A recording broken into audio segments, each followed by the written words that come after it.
Good morning, everybody. It is, do we have music today? Oh, here we go. It's Monday, March 3rd? Cheers. You and me are in a dealership together. Today we're going to talk about, of course, Carvana and saying goodbye to a legend. Everywhere I go.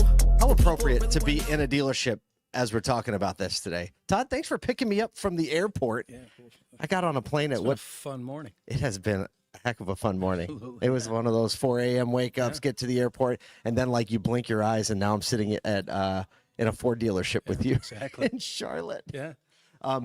Some people know why I'm here, and if not, you know why I'm here. I know why you're Of course, you picked me up. I know you're here. So I am buying my first EV today. Actually, I just signed the paperwork. We got here. They had me in and out.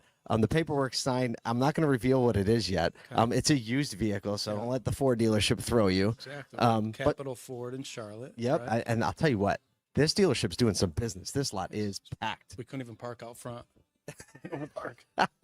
No, we couldn't. We drove around this lot twice. I'm looking at a row of like Super Duty trucks and commercial over here. They have a ton of service work teed up. They do. They have a ton of Big group. I know. It's getting early. I love it. Something about the dealership in the morning. The salespeople are all outside over there doing their meeting, walk around. That's great. Oh, it makes me so happy.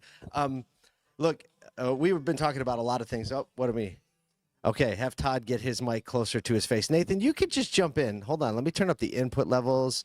Try that. See, I can jump in, but then it shows me. So, wow. That's all right. Hi. It's good to know you're there. How's that? How's his mic now? Better? Better, yes. Oh, yeah, okay. that's way better. Yeah, thank you. We fix things. We're building while flying here. Obviously, everybody knows a SodaCon is right around the corner. It's less than 80 days, I believe now, which means was on the phone with a buddy of mine this morning and said, "Did you get your tickets yet? Did he? Did you book your hotel yet?"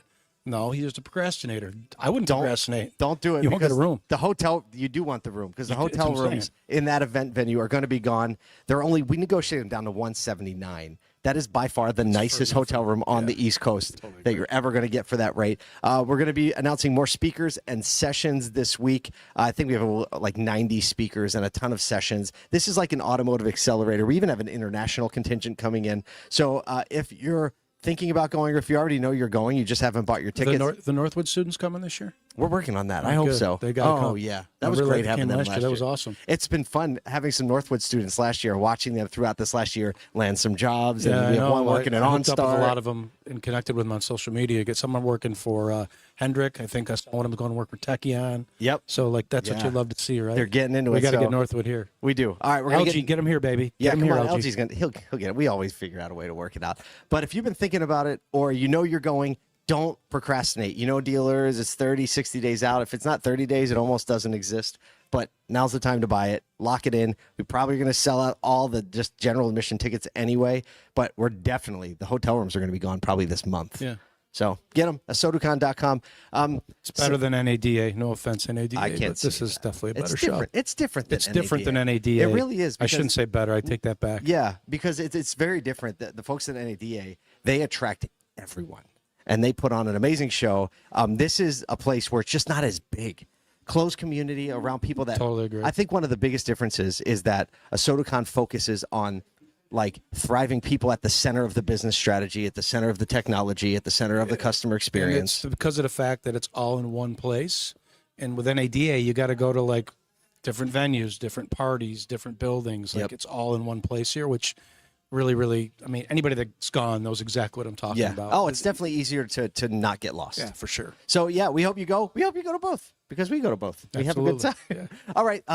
Talking about some sad news to start a Monday, though. Jim Ziegler, the larger-than-life trainer, Alpha Dawg, you know him. He passed away over the weekend from his battle with brain cancer. Again, he's been like an industry fixture. Like, so let me share something with you. Please do, because I wonder if you know him. So when I was a dealer, we used to get this thing called Dealer Magazine, right? Mm-hmm. And Dealer Magazine always had a column from Ziegler in it, and it was typically always in the front, like within the first few pages. My father used to get it all the time, and I can remember back 15, 20, 25 years ago, my father would leave it on my desk, and he put a little note at the top. This guy is spot on every time. He was kind of like I can see Joe Caputo. Yeah, really leaning in. He was almost kind of like Dawg. the Rush Limbaugh of the car industry in a way. Gosh, that's because a great way to put it. You know, anytime, no offense to people at the factory, right? Like, but anytime they came out with some idea that they thought would work, Ziegler was very critical, politely, and sometimes not very politely, about whether or not he thought it would work or not.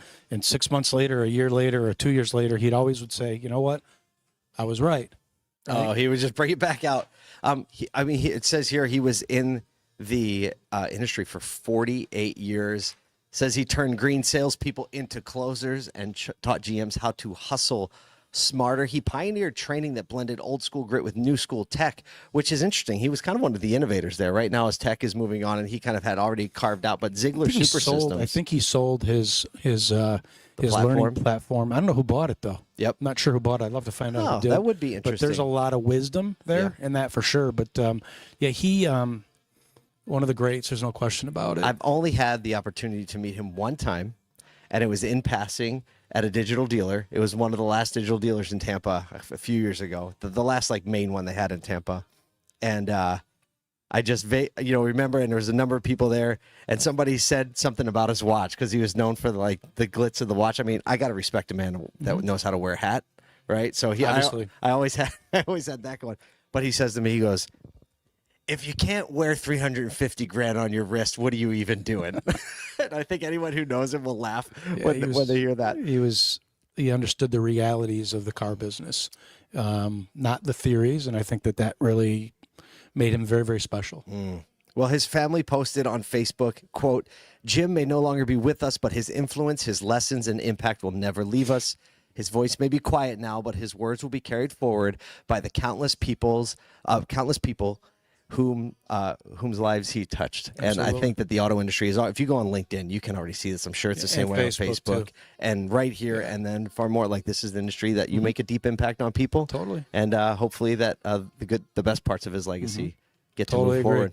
We can still learn from him, which I think is a good thing. That's the beauty of technology. I know it. That is so true. His legend. I wonder if will carry anyone on. trained in AI to be Alpha Dog. That'd be a GPT I would use. The Alpha Dog 100%. GPT. Yeah. All right, Nathan, get that segue button ready. Speaking of leaving a legacy. Segue. All right, talk about a troublemaking move. I took one day off on Friday, and Carvana went and bought a franchise dealership. Carvana, bold step in the new vehicle market, acquired Jerry Seiner Chrysler Dodge Jeep Ram in Casa Grande, Arizona. It's about 40 miles from their headquarters. Major shift from the online retailer who historically focused only on used cars since they were founded in 2013. They plan to reopen the store on March 3rd today, retaining all 41 employees. It's described by them as a small test, and they went ahead and said, we don't expect it to have any noticeable impact to our results for the foreseeable future. This experiment follows a path previously trodden by CarMax. Tried a similar thing, buying a franchise store, and they ended up selling them back. Here's a quote from a Carvana spokesperson. Says, quote, we're excited to join the Stellantis network, and our focus on this test will be learning how to provide great customer service experiences at a franchise dealership. So we'll see what happens. Here are some questions from our good friend Ben Hadley put on LinkedIn. Can all the CDJR cars on Carvana now be CPO? Can ADESA now access wholesale parts for CDJR repairs? That's a clever one. And can Carvana now buy off-lease vehicles before they go to auction? I mean, you've been... The answer is yes to pretty much all of Ben's questions, which as usual are spot on. Yeah. You were a very early adopter, helping or just testing out, piloting a program where you could list your used cars on Carvana's platform. So you've been following them from the very second dealer beginning. in the country to do it. Yeah. Yeah. And so I mean, you know the people. Do you know Ernie? I've met Ernie before. Yeah. Yeah. And so what are your thoughts on the whole thing? Like, from a dealer Number perspective? one, I would not ever underestimate Ernie Garcia Jr. ever. He's very, very smart, and they have a lot of capital. And for them to buy a small CDJR store like this is probably a good way for them to put their toe in the water a little bit with a new car franchise and find out what they can and cannot do, and how it brings really some.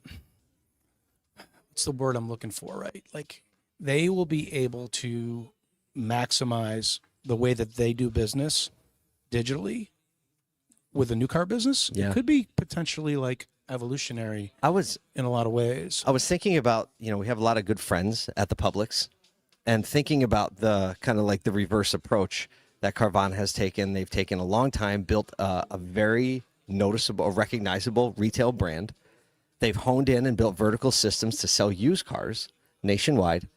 And now going into the new car area, it's so much they did the harder thing first. I think, but we'll see, because there's a lot of complexity. And I think of like, okay, what happens now if they figure this out with the CJR store?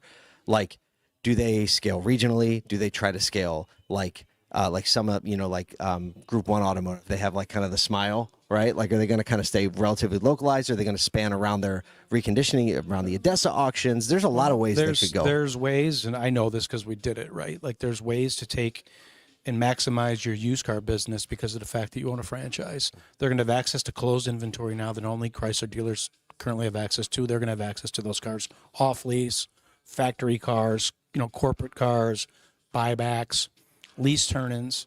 They're also going to have access to maybe some floor plan facilities that they didn't have access to before because they have a franchise.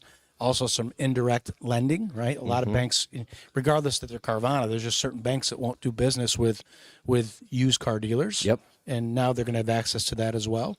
And, if they take digitally merchandise new cars the way that they do with used cars, I don't know of any new car dealer that does with new cars like they do with used cars when it comes to digitally merchandising their cars, 360 photos, the way that you can pull up your options, things like that. Most new car dealers, they take a picture of a new car, but it's kind of like whatever. Yeah, the new car side. Now you're going to have probably 360 view, all of the features. Like, we'll end up learning as new car dealers, I think, some good best practices, especially when it comes to digitally merchandising new cars from them getting this franchise. I'd be watching that real close. I mean, I think Does that make sense? It makes complete sense, and I think that this is the exact. I think it's a gift that Carvana has given this industry from the very beginning, and this is going to be another iteration of it through them trying hard to execute and build this seamless process. Everyone who's paying attention is going to learn a lot. I'm curious to see how they get the data to the flow between like CDJR and Stellantis into Carvana, the way they do their pictures and all that. Like, that's going to be interesting. They've never had to solve that problem before, but it's a point of that's not so easily solved by a lot of vendors out there. Interesting to see. Again, this is a small store, right? But how they also do fixed ops, Yep. especially on the customer pay and the warranty side, which they have no experience in doing. The only fixed ops they really have experience doing right now is just reconditioning, in-house reconditioning used cars or whatever they sub out. So this will be different. I think it'll be something to watch. And as dealers, again, right, like, you have to just expect the unexpected. Expect disruptors to come in, and this is just another example of that. Yeah, right? They're now brick and mortar as well. They're not just completely digital. Very much. They have a brick and mortar location. Yeah, legitimately the first one, and it's not where you can a big retail from. Right, it's not a big vending machine. It's not a big auction. This is a retail location people can come in and out of, and service customers are going to be coming in and out of every day to have their vehicles reconditioned. I made a post last night. I was on a late flight back to Syracuse, and I was reading a little bit about the acquisition, and kind of struck me, like, back in 2018, I just was reminded of a conversation I was having with Dale Pollack at Viauto headquarters, and I was wearing a shirt that said "Because Amazon." And back in 2018, we were talking a lot about Carvana and Amazon. And here we are in 2024 talking about Carvana and Amazon. I think there's something to be said for what customers want out of a transaction, and watching these, non-traditional players go after that in new ways. Again, I think there's a lot to learn for everybody. There's always going to be disruption in any industry. And as a dealer, right, what I would say is you always got to be on your toes. You can never, ever get complacent, because now all of a sudden Carvana is in the new car space. And if they decide they get good at this, they're going to look at other regions, like you were saying, which is important. Like, it's important to keep an eye on, for sure. Not only that, consumer acquisition. If they own new car stores, it means they're going to be trying to buy consumers' cars off the street. And they're very, very good at it. Oh, yeah. So it'll be very interesting to watch. Without a doubt. Well, maybe we'll get Ernie out to a soda cone. We'll see if he comes. That'd be great if he did. I know. Keep trying. Definitely. We'll try to get him on regardless, even if he can't make it to a soda con. Nathan, roll the music. All right, I'm about to get in my new EV and try to figure out how to charge my way back to Syracuse, New York. You're going to charge your car just fine. You'll be all set. All right, well, we're going to find out soon. We'll see you guys here tomorrow if I make it.